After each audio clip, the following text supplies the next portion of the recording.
बात का मैं चैलेंज भी करता हूं कि जितना काम जींद के अंदर इस कार्यकाल में हुआ है उतना काम पूर्व में रहे मंत्री भी रहे हैं सबके उनके कार्यकाल को और मेरे कार्यकाल को मिला के देख लें, कहीं ना कहीं फायदे में मेरे को ही आप गिनेंगे कि ज्यादा काम भारतीय जनता पार्टी की राज कि मैं ऐसे प्रश्नों के ऊपर भी ऐसी चीजों के ऊपर भी अड़ जाता हूं जो सरकार में होते हुए व्यक्ति को नहीं करनी चाहिए, क्योंकि मैं ये मानता हूं कि मैं जो जींद वालों ने चुना, जींद वालों की लड़ाई चाहे मैं सरकार में हूँ, चाहे पक्ष में रहे चाहे विपक्ष में रहूं, लेकिन जींद के लोगों की लड़ाई लड़ते रहने का काम मुझे करना चाहिए।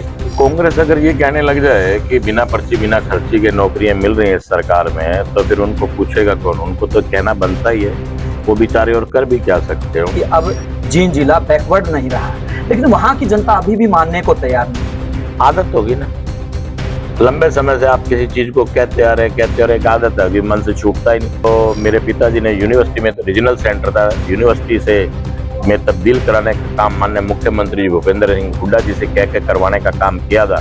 क्या उसके बाद बैकवर्ड हो जाएगा? सपने कोई भी ले सकता है, सपने लेने का अधिकार सबको है।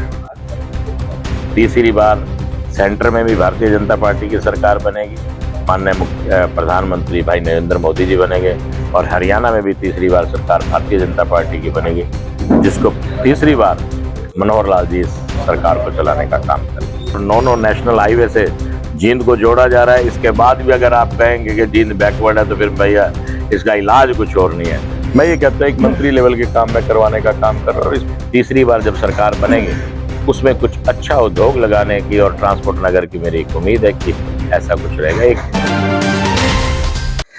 जींद के विधायक और साथ में बीजेपी के कदावर नेता किशन मीणा जी अभी यहाँ हमारे साथ मौजूद है। मीणा साहब, स्वागत है आपका बिंदा से। जी नमस्कार। मीणा साहब, बीजेपी के अंदर संगठन में बदलाव किया गया है, नायब सिंह सैनी को प्रदेश का प्रभारी बना गया है, क्या देखते हैं कितना प्रभाव पड़ेगा? देखिए, सब संगठन का काम है, उन्होंने क्योंकि समय आ चुका था तो उस समय के अनुसार इन्होंने नायब सैनी जी को बनाने का काम किया। ये संगठन का काम है, जो संगठन ने फैसला किया है उचित फैसला किया। जी, अगर हम युवाओं की बात करें तो किशन मीणा को क्या लगता है कितना फायदा युवाओं को सरकार ने पहुंचाया है? देखिए, लगातार निरंतर पारदर्शिता के आधार पर नौकरी मिलने का काम हो रहा है। मैं प्रत्येक गांव में जितनी नौकरियां मिली है HSCC से वो सारा बताने का काम भी कर रहा हूँ। आपका मसूदपुर गांव में उसमें 50 नौकरियां लगी। कल हांसी में था तो उसमें एक गांव में तो 100 के आसपास नौकरियां लगी।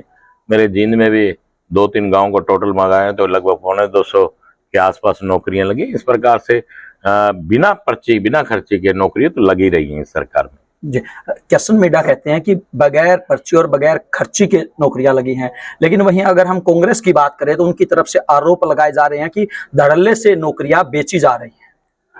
कांग्रेस अगर ये कहने लग जाए कि बिना पर्ची बिना खर्ची के नौकरियां मिल रही हैं इस सरकार में, तो फिर उनको पूछेगा कौन? उनको तो कहना बनता ही है, वो बेचारे और कर भी क्या सकते हैं। उनके लिए तो यही बचा है कि कुछ ना कुछ आरोप किए जाएं तभी बताएंगे।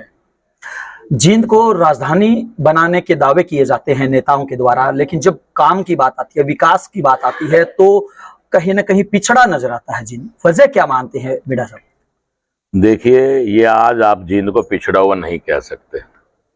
पहले वो समय चला गया जब आप जींद को पिछड़ा हुआ कहते थे। आज जींद के अंदर यूनिवर्सिटी बन रही है, उसमें लगभग 150 करोड़ रुपए का कार्य चल रहा है और 25 करोड़ रुपए की सड़कें बन रही हैं। वहीं 750 करोड़ रुपए की आसपास की लागत से मेडिकल कॉलेज बन रहा है। वहीं पे आप देखें तो 450 करोड़ रुपए की लागत से भाखड़ा का पानी आने जा रहा है और अनेक प्रकार के कार्य इसमें चल रहे हैं और 9 नेशनल हाईवे से जींद को जोड़ा जा रहा है। इसके बाद भी अगर आप कहेंगे कि जींद बैकवर्ड है तो फिर भैया इसका इलाज कुछ और नहीं है। एक ठप्पा लग गया, जींद बैकवर्ड है, और आज जींद बैकवर्ड की स्थिति में नहीं है। 9 नेशनल हाईवे मुझे लगता है पूरे हिंदुस्तान में किसी भी डिस्ट्रिक्ट को छूने का काम नहीं करे, मात्र जींद एक ऐसा डिस्ट्रिक्ट है जिसको 9 नेशनल हाईवे छूने जा रहे हैं। गडकरी साहब ने विशेष तौर पर यहाँ का नाम लिया था। अब आपको लगता है कि 9 नेशनल हाईवे के बाद भी कुछ जींद को ये कहना चाहिए कि ये, और मेडिकल कॉलेज आपके सामने, भाखड़ा का पानी आने जा रहा है और ट्रांसपोर्ट नगर के बारे में भी चर्चा चल रही है। मेडिकल कॉलेज की आपने बात की है, जेजेपी उसका श्रेय लेने के लिए दावा ठोकती है कि ये जो मेडिकल कॉलेज बन रहा है ये हमने बनवाया है। देखिए, कौन क्या दावा ठोकता मुझे नहीं पता। कागज बोलते हैं और विधानसभा बोलती है। मेरे पिता ब्रह्मलीन डॉक्टर हरिचंद्र मिड्डा जी जब इनेलो में थे, उन्होंने माननीय मुख्यमंत्री जी से आवेदन किया था, प्रार्थना की थी और विधानसभा में कहने का काम किया था, उसके अनुसार ही मुख्यमंत्री जी ने मोहर लगाने का काम किया। मैं तो ये कहता हूं कि कागज बोलता है जी, और आप जो विधानसभा में बोलते हैं वो बोलते हैं। कोई क्या चीज का श्रेय लेना चाहता है वो उसकी इच्छा है। विधायक जी, आपने काफी सारे काम गिनवाए हैं कि, और साथ ही साथ ये भी कहा कि अब जींद जिला बैकवर्ड नहीं रहा है, लेकिन वहां की जनता अभी भी मानने को तैयार नहीं है। आदत होगी ना, लंबे समय से आप किसी चीज को कहते आ रहे एक आदत होगी, मन से छूटता ही नहीं। आप उनसे पूछिए कि आपके यहाँ मेडिकल कॉलेज बन रहा है कि ये बैकवर्ड की निशानी है? नो नेशनल हाईवे से जोड़ा जा रहा है, ये बैकवर्ड की निशानी है? चौधरी रणबीर सिंह यूनिवर्सिटी, जो मेरे पिताजी ने यूनिवर्सिटी में रीजनल सेंटर था, यूनिवर्सिटी से में तब्दील कराने का काम माननीय मुख्यमंत्री भूपेंद्र सिंह हुड्डा जी से कह के करवाने का काम किया था, क्या उसके बाद बैकवर्ड हो जाएगा? आपके सामने लॉ कॉलेज भी जींद के अंदर आ गया, तो आप भी इसको बैकवर्ड की अगर निशानी बताते हैं तो मेरे को ये बता दीजिए क्या होने के बाद बैकवर्ड का ठप्पा छूटेगा इससे? क्योंकि कोई भी रैली करता है जींद के अंदर तो वो कहते हैं कि यहाँ पर राजनीतिक अखाड़ा रहा है, राजनेताओं ने इसको अपनी कर्म भूमि बनाने के दावे किए हैं, लेकिन काम किसी ने नहीं। देखिए, मुझे नहीं मालूम किसी ने काम किया है कि अभी भी 1 नवंबर को रैली है, उससे पहले चौधरी वीरेंद्र सिंह की तरफ से भी रैली का आयोजन किया गया था, और आने वाले समय में भी लगातार जींद में ही रैलियां होनी है। देखिए, मुझे नहीं मालूम कि कौन किस भाव से देखता है, लेकिन आज अगर आप जींद को बैकवर्ड कहते हैं या इस चीज को देख के कहते हैं तो कम से कम मीडिया वाले तो ईमानदारी से चीज को प्रदर्शित कर दे कि अब जींद बैकवर्ड नहीं रहा। आदत हो जाती है इससे, ये आदत एक लंबे समय से आदत चल रही है। और रैलियां ठीक है, रैलियां होती रही, कामयाब भी होती रही, लेकिन इसको रैलियां अलग विषय है और बैकवर्ड अलग विषय है। चौधरी वीरेंद्र सिंह ने ऐलान किया है कि अगर जेजेपी का गठबंधन नहीं टूटता है तो मैं कोई बड़ा कदम उठाऊंगा, तो क्या आप उस बात से सहमत हैं? देखिए, ये उनका अपना निजी फैसला है, मैं उस बारे में जाना नहीं चाहता। उदयभान की तरफ से भी ऐलान किया गया है कि रेलगाड़ी के डिब्बे बदले हैं, इंजन बदलने की आवश्यकता है। देखिए, कौन क्या बयान देता है इससे मैं किसी के बयान के ऊपर अपने शब्द अपनी कोई टिप्पणी करना नहीं चाहता। वो किसी प्रकार से भी कर सकते हैं, इन विषयों पे मैं जाना नहीं चाहता। मैं तो अपनी बात कर सकता हूँ, इसके अलावा किसी और आदमी की। जनसंवाद का कितना फायदा हो रहा है? देखिए, जनसंवाद का निरंतर फायदा हो रहा है। वैसे मैं आपको बताना चाहूंगा, जनवरी से ही मैंने जनसंवाद 1 जनवरी से प्रारंभ किया था, जिसमें मेरे शहर के कुछ वार्ड और मेरे लगभग 25-26 गांव कंप्लीट हो चुके थे, और बीच में कुछ त्योहार और ये सब आने की वजह से कुछ घरेलू प्रॉब्लम, हमारे यहाँ कोई डेथ होगी, इस वजह से कार्यक्रम रुक गए। और मुख्यमंत्री जी इस कार्यक्रम को कर रहे हैं, इसका फायदा तो मिल ही रहा है। एक एक चीज को बताया जा रहा है कि आपके जनता पार्टी, भारतीय जनता पार्टी के 9 साल के कार्यकाल में कितने आपके राशन कार्ड बने, कितने लोगों को पेंशन मिली, कितनी आपके गांव में नौकरियां लगी, पूरा बायोडाटा हम लेके पब्लिक के सामने जा रहे हैं। ये कह सकते हैं कि हम सारा का सारा सरकार का बायोडाटा जो मुख्यमंत्री द्वारा किया गया है, जो अन्य मंत्रियों द्वारा किया गया, सारा का सारा हम बायोडाटा लेकर लोगों के बीच में जा रहे हैं और अपना लेखा जोखा देने का काम कर रहे हैं। लेकिन विधायक जी, उसके बावजूद भी पीपीपी को लेकर लोगों में असमंजस है, उनकी समस्याएं लगातार बनी हुई है। देखिए, पीपीपी का अभी मैंने आपको जिक्र किया, जैसे इस गांव में 39 लोगों की अपने आप पेंशन बनी है। देखिए, कोई भी चीज हम नई शुरू करते हैं उसमें समस्याएं तो पैदा होती है, लेकिन जैसे जैसे वो ये कहूंगा समस्या पैदा हो रही है, फलानी चीज की समस्या आ गई, जिससे ये दिक्कत आ गई, आहिस्ता आहिस्ता उन समस्याओं को दूर कर कर वो सब, जिन लोगों के डॉक्यूमेंट्स बिल्कुल ओके हो चुके हैं, 39 लोगों की इस गांव में पेंशन अपने आप बनी है, उनको किसी भी ऑफिस का चक्कर नहीं काटना पड़ा। जी, आपकी नजर में जनता की जो समस्याएं हैं वो एक तरह से घर पर ही दी जा रही है, उनका हल निकाल के किया जा रहा है जी। और मैं आपको ये बताना चाह रहा हूँ, यहाँ भी हमने ये कहा कि जितनी हमको समस्याएं मिली हैं, जो यहाँ के लेवल पे निपटनी थी, उनको यहाँ निपटाया जा रहा है, और बाकी समस्याओं को माननीय मुख्यमंत्री जी को हम देने का काम करेंगे। हर गांव की एक अलग लिफाफे के अंदर डालकर हम वो समस्या पैक कर कर उस गांव के देने का काम करेंगे। और मुख्यमंत्री जी पूरे के पूरे सचेत हैं इस मामले को लेकर, सजिंदगी से, और चाहते हैं कि मेरा हरियाणा है, हरियाणा एक, हरियाणवी एक। मैं पूरे मुख्यमंत्री जी पूरे हरियाणा के, ये कह सकता हूँ कि मुखिया है पूरे परिवार के। हरियाणा जो पूरा परिवार है उसके मुखिया है, और मुखिया की एक अच्छी सोच है कि वो अपने परिवार के में बीच में बैठकर इन सब चीजों का समाधान कर रहे हैं। कांग्रेस काफी उत्साहित है कि उनकी सरकार बनने वाली है। देखिए, उत्साहित सपने लेने से किसी का कुछ नहीं जाता, सपने कोई भी ले सकता है, सपने लेने का अधिकार सबको है।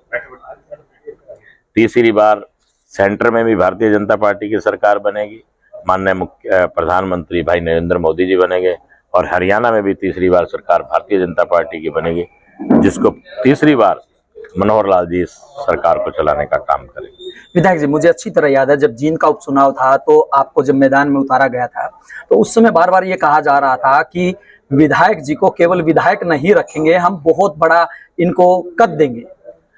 मेरा मानना है कि आज भी जो कद वो मुझे देना चाहते हैं, विधायक रहने के बाद भी उतने कार्य में करवा ही रहा हूं, तो आप सब अंदाजा लगा सकते हैं। कभी कभी परिस्थितियां होती हैं, औरों को भी, परिवार में किसी और को भी प्रसन्न करना पड़ता है, लेकिन आप ये देख लीजिए जो चीजें हो रही हैं जींद में, मैं ये कहता हूं एक मंत्री लेवल के काम में करवाने का काम कर रहा हूं। और इस बात का मैं चैलेंज भी करता हूं कि जितना काम जींद के अंदर इस कार्यकाल में हुआ है, उतना काम पूर्व में रहे मंत्री भी रहे हैं सबके, उनके कार्यकाल को और मेरे कार्यकाल को मिला के देख लें, कहीं ना कहीं फायदे में मेरे को ही आप गिनेंगे कि ज्यादा काम भारतीय जनता पार्टी के राज में हुआ। विधायक जी, अंतिम प्रश्न, क्या सोच के राजनीति में आए थे और क्या वो सपना पूरा हुआ? ना तो देखिए मेरे पिताजी बिना सोचे मेरे पिताजी राजनीति में आए, ना ही मैंने कुछ सोचा था कि ऐसा कुछ होगा कि मुझे इस तरह से राजनीति में आना पड़ेगा।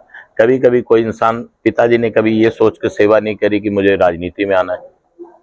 कभी कभी बिना सोचे जी होते ना, ये माथे की रेखाएं अपने आप आपको ले जाती हैं जहां वो चाहती है। नहीं, कोई सपना लेके आए थे कि मैं जनता के लिए या इलाके के लिए ऐसा करना चाहता हूँ? देखिए, जब इस लाइन में मैं आया तो मेरा फर्ज बनता, क्योंकि ये मेरे पिता की कर्म भूमि है जींद और मेरी जन्म भूमि है, और अपनी कर्म भूमि का और जन्म भूमि का आदमी को कर्ज अदा करना चाहिए। अगर परमात्मा ने, माँ भगवती ने और लोगों ने मिलकर मुझे इस जगह पहुंचाया है तो मेरा फर्ज बनता है कि मैं उनकी समस्याओं का हल निकालूं। कई बार आपने देखा भी होगा कि मैं ऐसे प्रश्नों के ऊपर भी, ऐसी चीजों के ऊपर भी अड़ जाता हूं जो सरकार में होते हुए व्यक्ति को नहीं करनी चाहिए, क्योंकि मैं ये मानता हूं कि मुझे जींद वालों ने चुना और जींद वालों की लड़ाई, चाहे मैं सरकार में हूं, चाहे पक्ष में रहूं, चाहे विपक्ष में रहूं, लेकिन जींद के लोगों की लड़ाई लड़ते रहने का काम मुझे करना चाहिए। और मैं जिन मांगों को लेकर माननीय मुख्यमंत्री जी के पास जाता हूं और मुझे पूरी उम्मीद है वो सारी बातें मानते भी हैं और इसका फायदा पूरी जींद कॉन्स्टिट्यूएंसी को मिल भी रहा है। विधायक जी का कौन सा सपना अभी अधूरा है जिसको पूरा कराने के लिए जोर लगाए? देखिए, भाखड़ा का पानी मुझे उम्मीद है कि इस साल के अंत में स्टार्ट हो जाएगा, ये कंप्लीट हो जाएगा। और नेक्स्ट योजना में मैं ये कहूँगा कि तीसरी बार जब सरकार बनेगी उसमें कुछ अच्छा उद्योग लगाने की और ट्रांसपोर्ट नगर की मेरी एक उम्मीद है कि ऐसा कुछ रहेगा। एक अच्छा उद्योग लगाने का मेरा एक सपना है। ये दोनों सपने मेरे पिताजी के और मेरा पूरा हो जाए, उसके बाद अगला सपना भी लेके आ जाएंगे। जी बिल्कुल, ये थे जिनसे विधायक किशन मीणा जी, जिनका साफ तौर से कहना है कि जितने विकास के कार्य उनके कार्यकाल के अंदर हुए हैं उतने विकास के कार्य पिछले अनेक विधायकों ने, मंत्रियों ने जींद के अंदर नहीं करवाए हैं। इससे भी एक कदम आगे इनका ये भी कहना है कि नेताओं, जो अलग अलग पार्टियों के लोग हैं, वो जींद को एक राजनीति के रूप में इस्तेमाल करते रहे हैं, लेकिन वास्तविक जो विकास करवाया है वो किशन लाल मीणा ने करवाया है। वीडियो जर्नलिस्ट रोहित के साथ अजय लोहान, बिंदास रहना।